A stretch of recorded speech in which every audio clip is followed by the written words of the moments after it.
Thank you for joining me as we are continuing our Kingdom series with our daily devotionals. Our reading today is in Matthew 22, 1 through 8. Now, when we think of sin, we think of that really bad, ugly thing that we never want to do. But the definition of sin in the Bible is to miss the mark. It doesn't matter if you miss the mark by a little bit or a lot, it is considered sin.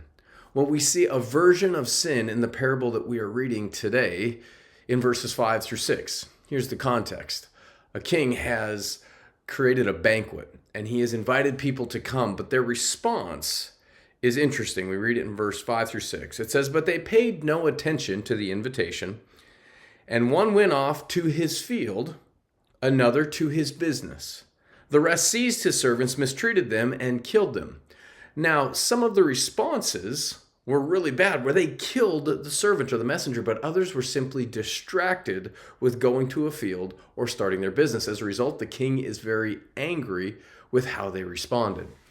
In our lives, it's easy to see the big bad sins in our life and say, we can never do that.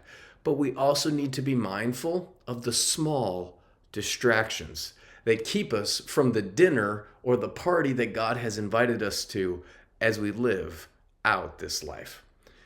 One question to consider today. Are there any distractions in my life that are hindering me from seeing the kingdom? Remember, sins aren't just big and bad. Sometimes they're small distractions. God bless. I will see you tomorrow.